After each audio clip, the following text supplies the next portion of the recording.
And he's like, okay, go for it. And so I really want to have a discussion with you because I want you to indulge me a little bit. And let me tell you about me.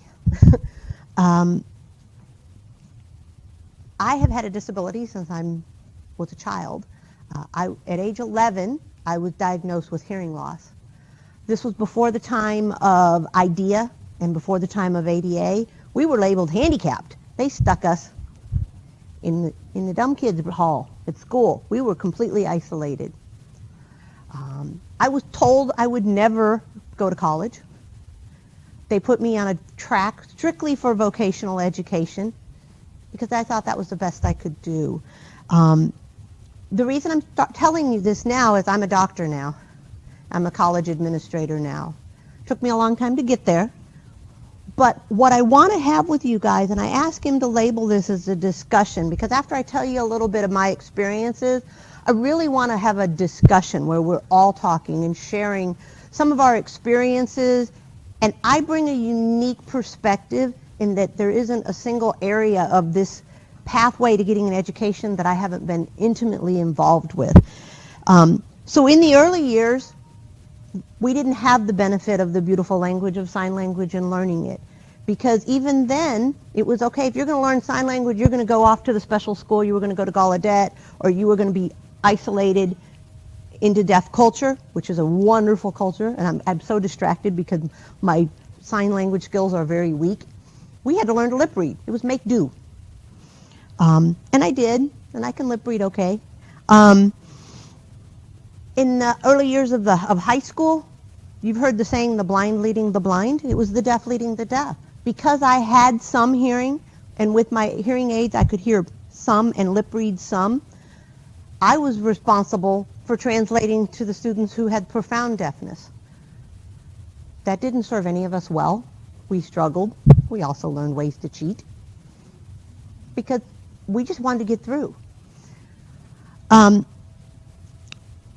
My first attempt of college after high school was going to nursing school. I did okay until we got to clinicals. They made me wear a mask. They made everybody I talked to wear a face mask. When you're dependent on lip reading, you just killed my education. I was devastated because I love science. My dream was to be a physicist and to be the mad scientist. I come from a family of scientists and engineers. But because I was tracked into all these pathways, that was never an option for me. So I quit college.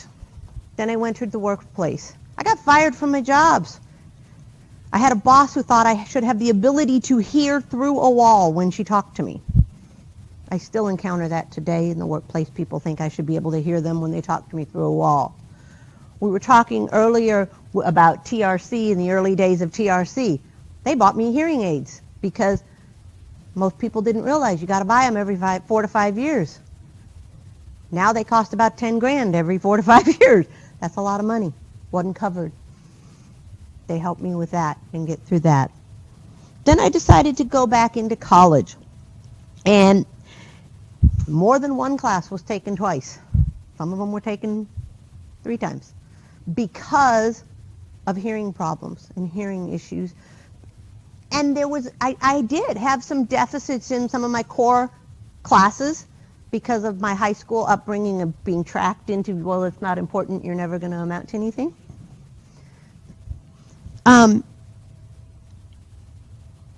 The struggle is real from a student perspective. It is a real struggle. I just kept taking the classes twice. And then I started to learn about my rights and learn about what I had. Then ADA became more prevalent on campus.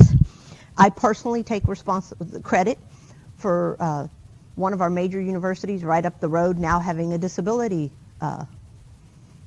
policy included in the syllabus of every student's thing because I took the school to court or threatened to because of a professor mocking me for my disability. In front of an entire class just like this, I'd ask him, I said, would you please repeat that, sir? Raise my hand. And he said, what's the problem? Are you deaf? And I just looked at them and I went like this. As a matter of fact, I am. Oh.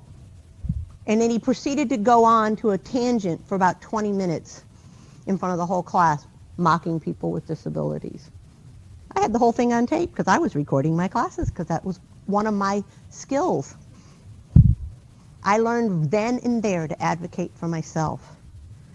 You used to not be able to bring computers or technology into the classroom. I had to fight all the way up to president level council to be able to bring recording devices. We didn't have laptops back then, so I had a Palm Pilot with one of those expandable keyboards, and I typed my notes into them. Who knows what I'm talking about? Palm Pilots, man. Those are the old days. I can type, but I lip read. There's a reason I do not have a PowerPoint today. I can't read and talk simultaneously if we're having a discussion. But if my teacher was talking, I can type with my eyes closed. And that's how I got through. I didn't have the supportive services until the very end of my education. First time I ever asked for accommodation as a student was when I had to take this class. It was required for my degree program, The History of Women in Film. You have to watch movies, historical movies, so we're going back to the old black and white ones. Nothing was closed captioned. It was required for my degree, my undergraduate degree, to take this class. What was I going to do? I had to, the videos weren't captioned. I had to fight, and because I don't know if you know this or not, but in educational institutions, when we buy those movies, they're about $500 a piece to have the licenses to show mass audiences. They had to let me take them home so I could watch them multiple times at high volume to be able to hear what was going on. Today, in education, we show movies that are closed captioned because of that. But that wasn't the case. And I had to fight for that. I had to really fight for that. Class seating. I've had instructors, a student, everybody's going to sit here. We have several people in this room who understand you have your places you want to sit that work best for you. That was a fight that you had to fight for. And those were things that I didn't know I could advocate for myself. I didn't know what those rights were that I had. It took me a long time to learn how to self-advocate, but boy, once I did, couldn't shut me up. I have a quote that I always say, it's not aggression, it's called self-advocacy. There's been more than one time, even today, that I've accused of being slightly aggressive. I said, no, I want to be a seat at the table, and I want my voice to be heard, and I want to be able to hear you as well. I also had to fight with, as a student, from the student perspective, one of the things we have to fight with is there's this perception of fraud. Teachers would say, well, you don't really need it. And I watched some of my classmates and other people who had disabilities saying to them and saying to me, well, they're just faking their disability. I can't see anything. Especially in my case, I'm pretty articulate. 10 years speech therapy. Every day reading list and list and list of words. And I come from a really loud family with lots of kids. You had to be heard, you yelled. I didn't know everybody else's family wasn't loud. I didn't know that. And so I would always be told, shh, be quiet. One of my favorite stories that I used to tell people is when the teachers would say to me, settle down, I always thought they said, turn around. So I had behavioral issues because I couldn't hear and ascertain the differences between little words. I spent a short period of time after my bachelor's degree teaching in the middle schools, and I taught special ed. I got very involved with doing ARDs for students. I ended up leaving that job primarily because I was constantly told no. Because the budget for the administration. I was told literally, you're breaking our budget with all your accommodations you're asking for your student. You work for us, the school. You're not there to be the advocate for the child. The parents can hire their own advocates, but you as a public school teacher are not their advocate. You work for us. That broke my heart. I said, I can't do this. So I had to go on and get a master's degree. After my master's degree, I began teaching at the college level, where I've been ever since. And I taught as a college faculty in the behavioral sciences and psychology for over 12 years. And I experienced my own issues. I had issues that I needed as a teacher. I needed my students to accommodate me, and I needed my administration to accommodate me. But I also had the shoes on the other foot. Now I have students coming to me who need accommodations. And I want to share some of these with you so you can see the perspective changing. I have a little saying. I used to always tell this to my students the very first day of class. Guys, I'm deaf. I meet the criteria for legal deafness. I can't hear anything. And there are days when I take my hearing aids off because I need peace and quiet, because I'm grading papers and I want to be alone in my head. And if you pass me in the hall and you say, hey, Dr. Stout, I'm going to be late for class. As far as I know, hey, you said, hey, Dr. Stout, you got a great fill in the blank. Because of the difference between the word class and the word ass. I cannot hear. And if I am not looking at your face, I don't know. And then I would tell my students, and nobody would ever want to be late for my class, so it has to be the other. And they would all laugh and chuckle, and we'd go on. But what I want you to understand is what's reasonable, a reasonable accommodation. You've all heard that. Reasonable. It's got to be reasonable. Sometimes what's reasonable for an administration isn't always reasonable for an instructor. A really good example, give the students a copy of your notes. How many of you have ever seen that as an accommodation for anybody? That's one of the most common ones we see. Well, guess what? I don't have any notes today. I have an outline that says class equals ass. Is that going to help somebody? No. Because as a teacher, I don't work off of notes. My lectures are here in my head for the most part. I have outlines and talking points. So that was an issue because I tell on stories and I tell storytelling. Then there's the issue for faculty of intellectual property, especially when you get into higher education. If I'm talking about my own unique research that I own and I publish and I do things and I'm lecturing about, that's my property.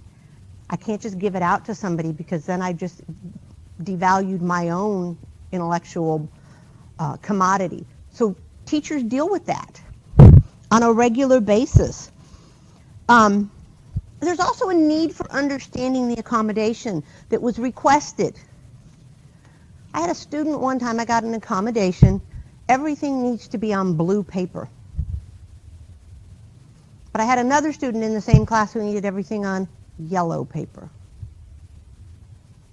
Well, our school policies were all of our print work had to be turned into the print shop to be printed. It was not an easy thing to go make copies for some students in white and black, some in blue and black, some in yellow and black. We didn't understand it. No one ever explained to us the difference between why this student had a visual impairment and needed contrast. The other person maybe was on a spectrum and needed more calming and soothing, less contrast. They weren't explained to us. And then try as a teacher, you're passing this out to all your classroom, you're passing out your papers, but you get the blue one. And the person sitting next to you is going, well, I want a blue one. How come I don't get a blue one? I like blue, it's cool. Guess what? This is going to sound stupid and crazy. It costs me more to print the blue and the yellow than it does the white. It adds to my budget. It adds to my account. Some schools, you're limited to X number of copies a year that teachers can print. Who's paying for that? And then if I print everything in blue for everybody, I'm going to have a student who says, well, I want it in black and white.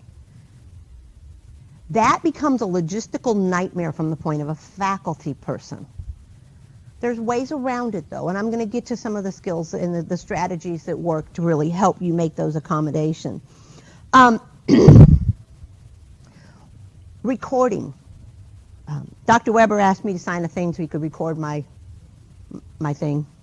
And I said, great, no problem. But guess what I taught? I taught general psychology, human sexuality, social psychology, and social problem. Guess what the subjects we dealt with commonly? PTSD, rape, abortion, various sensitive topics. My students in my class were sharing openly and talking about some of these very personal, sensitive materials. Do you think people want that on tape? You're recording my lecture, but you made the assumption that it's only me talking and not a discussion. That became a huge issue where I had to ban recorders in my classroom. So then what do you do for the student who needs that? These things are wonderful. They make them that are Bluetoothed into hearing aids where people who have hearing problems can use them. But it doesn't work for everybody. So then when did it become reasonable? The other issue that is a faculty, that one of the most common things that I dealt with and I hear from my faculty today, because now I don't teach anymore, is what I call curriculum interruptus. I normally find out from Ms. Withers a student needs an accommodation the second or third week of a semester, because that's how long it usually takes for them to come and say, oh crap, I need help. My curriculum's already planned. My lessons, my assignments are already planned. My guest speakers are lined up, everything. Now I have to do a complete change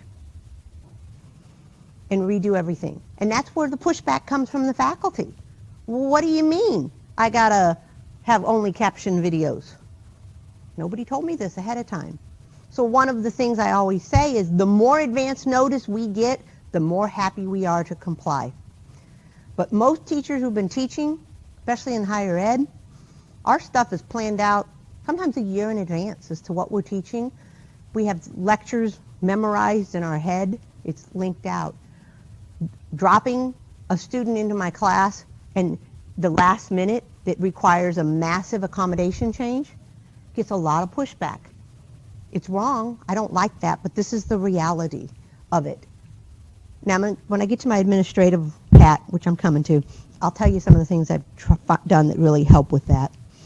The other issue is maintaining the equality, because you have other students, and this is something as a faculty member I would have to deal with a lot, is the student who wasn't getting the accommodation, the extra time on the test. Well, why don't I? How come I can't? How come they get to take all their tests in the library and I can't? How come? How come they get a copy of your notes but you won't give me a copy of your notes? That's the burden then that gets put onto the faculty member. And if they don't have the skills and haven't been given the training as to how to do with that, it becomes a real issue in the classroom. So then after teaching for quite a while, I moved to administration.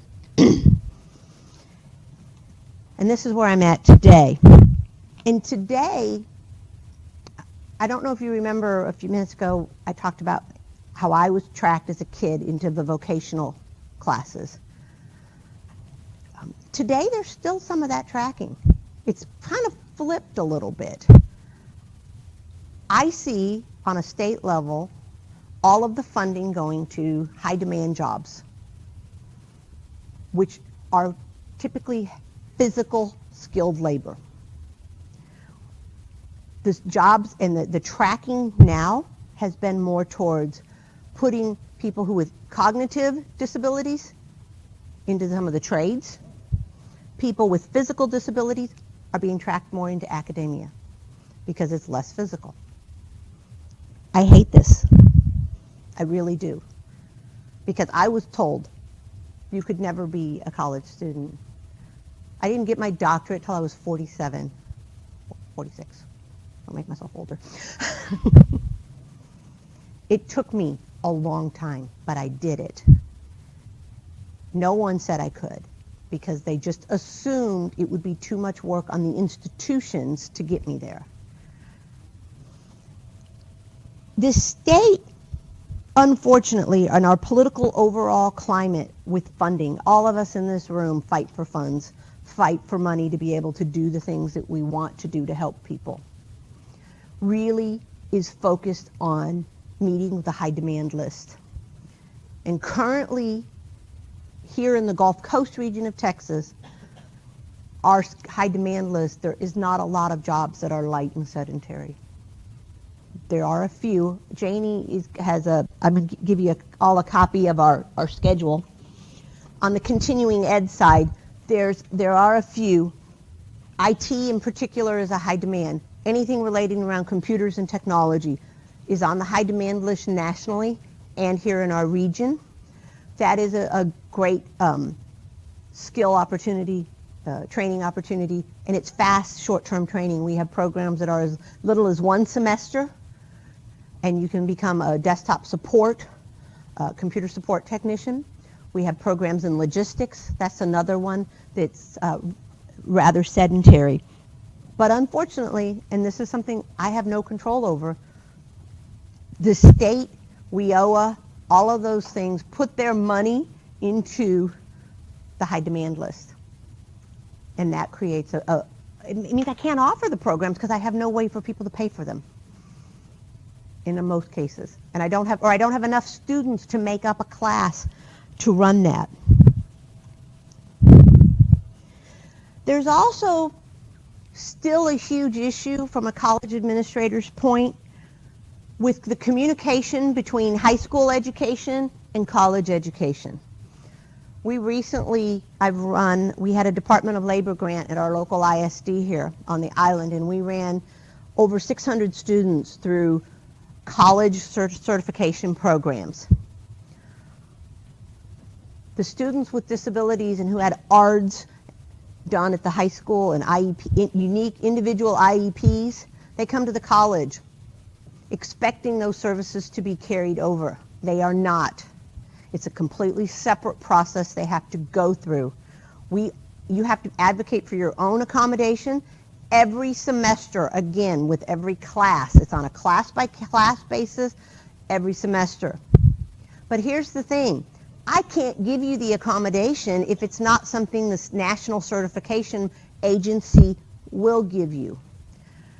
The Texas State Legislature passed something called House Bill 1508, which requires me now to tell you where to go on a website and look at any restrictions that may disqualify you from this certification.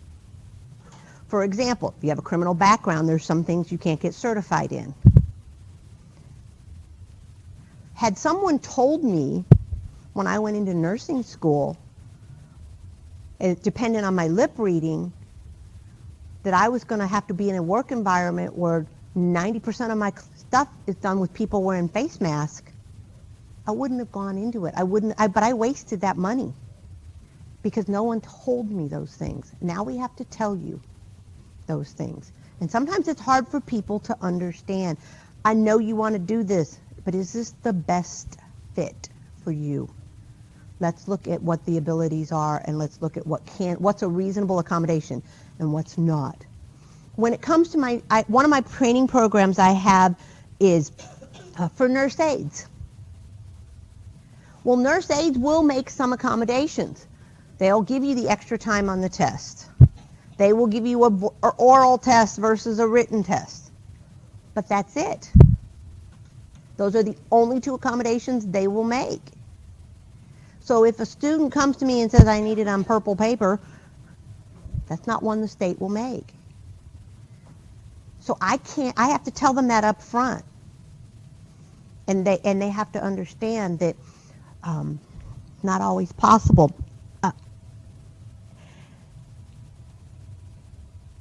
Ms. Withers mentioned to me earlier today about universal design. How if we can get to where we design classrooms where they're universally accessible to every single student, what a nice world that would be. It's a nice utopia, but we don't live in a utopia. and it's difficult to make adaptations to classrooms. I have requirements by those certification bodies that my desk and my hospital beds and my mock labs have to be so many feet apart. Guess what? They don't really accommodate electric wheelchairs. They accommodate manuals, but not electricals. That's a state requirement. They come in and audit me with their little clipboards. Those are all things that we as an administrator have to keep in consideration. And then I want to be really clear to say, not trying to sound negative, I want you to understand that this is what the perspective of what we deal with when we have to deal with accommodation requests. Obviously the money, who's going to pay for it? I like to tell a story of when I worked at another school, which was a culinary school. We had a student who was a paraplegic who wanted to take our culinary program. All of our chefs said, our kitchens, our stoves are this high. How's he going to do this? We had to fight tooth and nail. What kind of job is he going to get in the kitchen? No commercial kitchens are this way. I had to go and show him. He wants to be a cook for his own purposes, for his own self, but he lived in a group home where everything was adapted and modified. He could cook for there. So they were still like, well, we can't afford to go put in an $80,000 kitchen that's at a disability access height. I said, no, but what do you need? He needs a stove. Well, you know what? We can do lower tables. We can do hot plates. And the kid went through our culinary program that way. It was not easy. It was a fight to show the faculty there is a way to do it reasonable. It wasn't reasonable to put in an $80,000 kitchen for one student, but it was reasonable to give him all the education to do what he could. But we had to show him. And as an administrator, I have to show faculty every day how they can make those adaptations. I have faculty who have their own disabilities who are resistant to making accommodations. And you would think, well, that doesn't make sense. But if you grew up in a time when there was none, it's very hard to see why you should. And so that's a mindset that you guys are up against when you're trying to ask for and advocate for your clients. And we do know it's there, and the institutions are actively working. I used to do a workshop with faculty, and they didn't know. Most people do not know I wear hearing aids. I don't advertise it. I openly tell people if they ask. I usually wear my hair down, and you don't see that. The disability service coordinator would schedule a professional development with the staff and say, oh, Dr. Stout's going to come talk about change. And I'd come in and we'd do a little exercise. Everybody define what reasonable is. Everybody define what change is. And we'd spend 20 minutes on a whiteboard hashing out that definition. And then I'd say, now how does that fit into an accommodation? And I'd flip it. And I'd tell them about what's reasonable accommodation for someone like me? What's a reasonable accommodation for someone like this or like that? And what would happen is it would make the switch in their brain, and they would start to see it's more than just one person. It's the benefit of the good of all.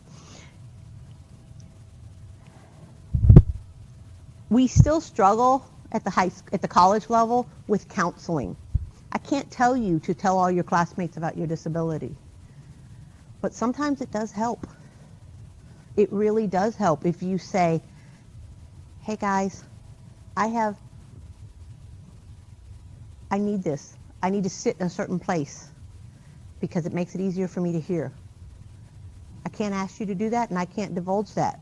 But I'll tell you what, if you can get a client to advocate and be open about that, it immediately helps with their peers, their classmates, and their faculty with the buy-in of the support that you need.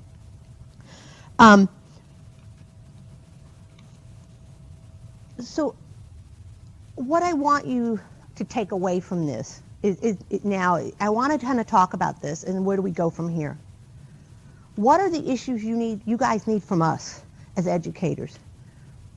I want you to see that my own experience, man, there isn't a piece of that pie that I haven't experienced on both sides. And it's not easy. But so where do we go from here?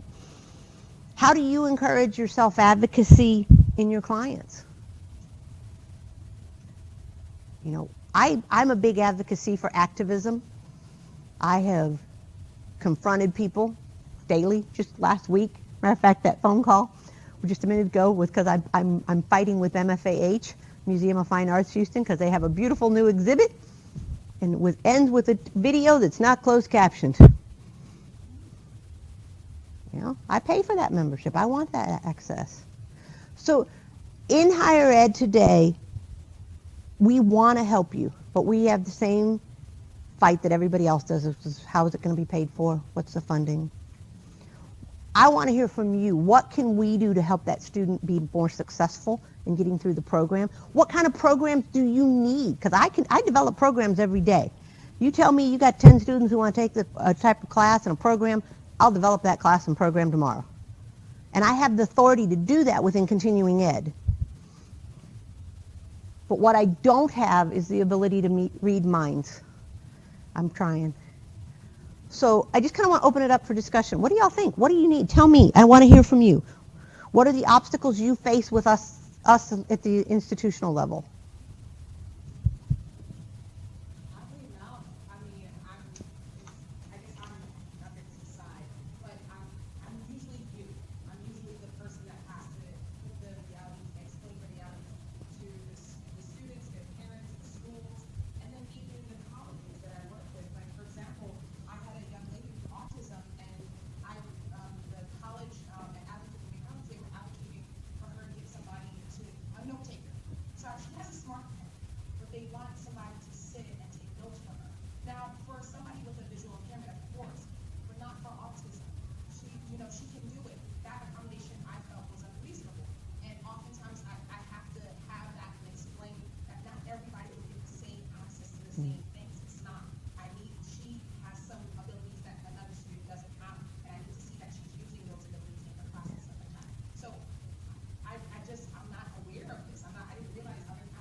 So from an administrative standpoint, you have to tell me what accommodation works best for that student.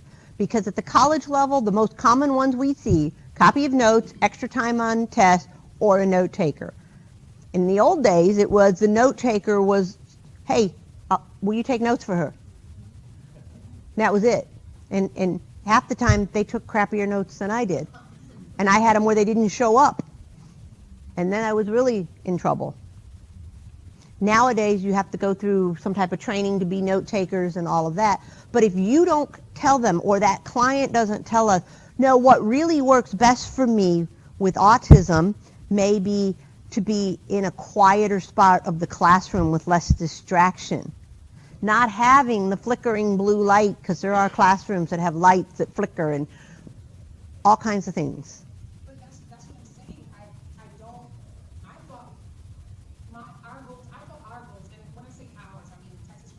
Mm-hmm. Vocational rehab services. I thought the counselors, in my mind, because I'm doing it, thinking everybody else is doing the same thing I'm doing. So in my mind, we're doing exactly what you're saying. Like we instruct our customers to have a relationship with their professors. I even explain, like, disability or no disability, you need to have a relationship with your professor. You should go. You should be sitting in the front. You should develop that, face-to-face contact. So there was research that shows that a student that sits farther in the back of the class usually have a poorer grade than the ones in the front. So I'm like, just in general, sit in the front, be engaged, talk to the professor after class, ask the professor, hey, I'm really interested in your class. I want to learn more. Ask them questions about the relationship. So I thought we were doing this. So should've and did are big different things. And should do something depends on a person's internal sense of self-worth and self-confidence. I should have many, many times spoken up and said, I didn't hear you, can you repeat that? But I have been labeled as aggressive in meetings for doing so. I have been called all sorts of names, and I've been mocked by teachers for doing that. So there is a risk. What I need you to understand is from a student perspective, when I speak up and say, you're going to listen to me, I want to be heard, guess what? I've now drawn attention to me in a negative way. And that then I have a judgment of every single person in that room. And that's hard. And especially at a younger age, it really creates a psychological conflict within that person. Because I'm a really nice person. I really am. I'm pretty most of the time. But I get told all the time I'm aggressive, especially in meetings, and it's because I don't hear. I actually, just a funny side note, had an employee say, "You're glaring at me in meetings." I have really pronounced frown lines, and I was studying to listen to her in the meeting. She goes, "You were glaring at me the whole meeting." Guess who went and got Botox the next week? Because I don't want that perception of you that I'm angry.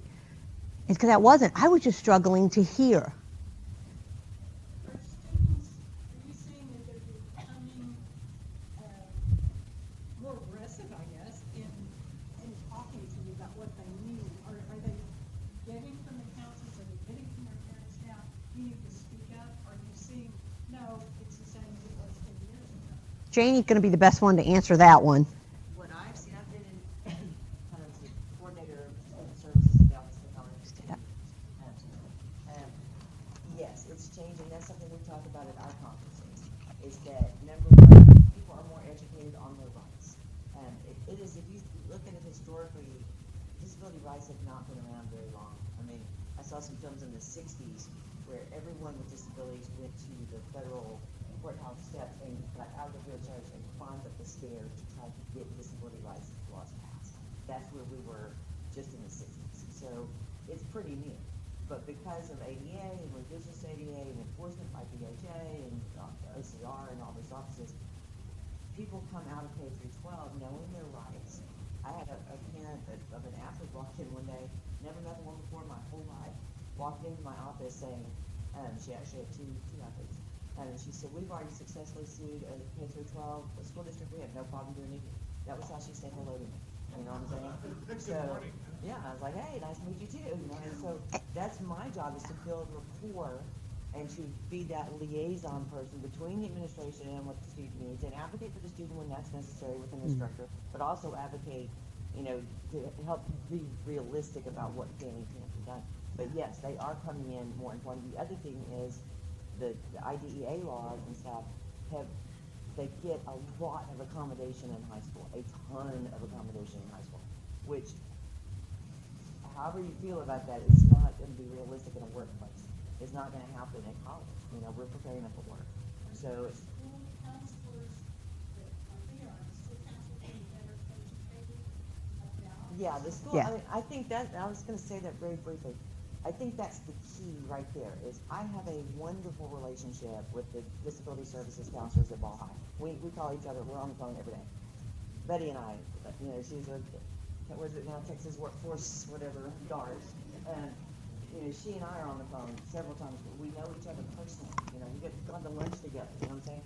So having those relationships is what saves us. And the stuff that the other young lady was talking about, I think that's where that miscommunication, when you're not having that kind of relationship, and you're doing this thing up here and you're doing this thing up here.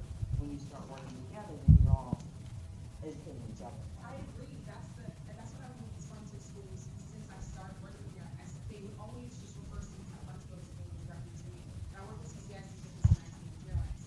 And I'm like, why? Why isn't the counselor, the guidance counselor, providing a representative from the colleges to come down and explain and then they said, "Oh, you don't see the guidance counselor." So that's in part. Some of the students with disabilities don't even get a guidance counselor. They just have their sitting in their office. So at the college level, all students are equal. We do not give individual students their own individual counselors. This is the counselor for this program, this is the counselor.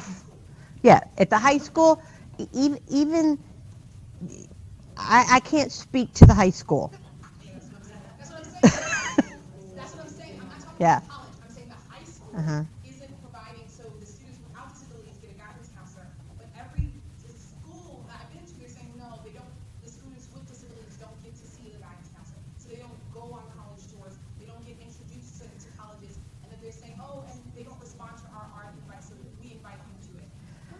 So that's what So I don't think we do that. If anything, if you're supposed to be a suggestion, that's the suggestion. At the high school. Yeah, I think That's not true here. that's not true with GISD. They're very inclusive of all students.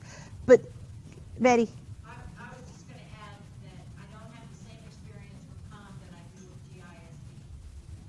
Not all college disability counselors are created equal either. I have different experiences with them.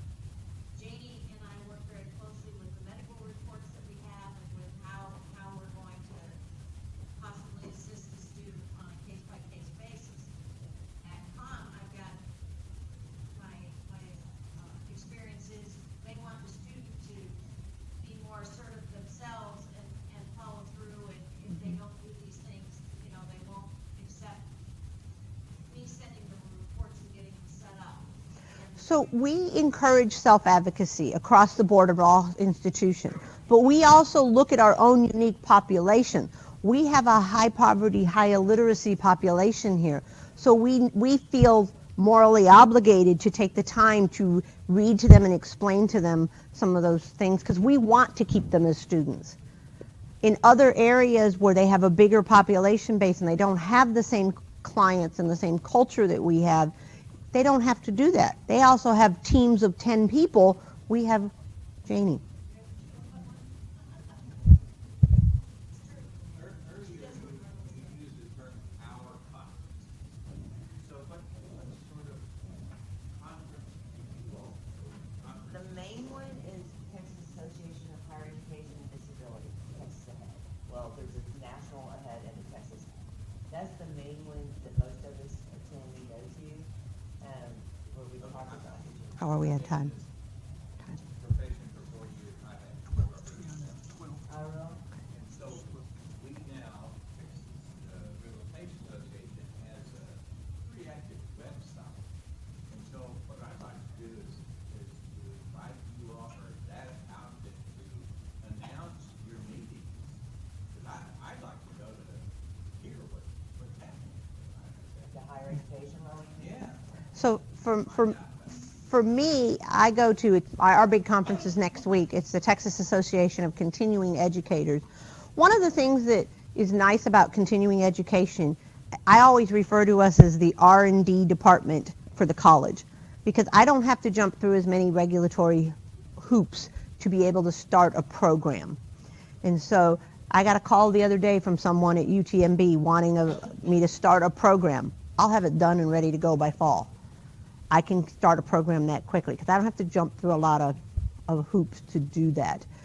So, and one of the other things that I do want to draw your attention to is a lot of programs now. It used to be people thought of continuing education as yoga and, basket weaving.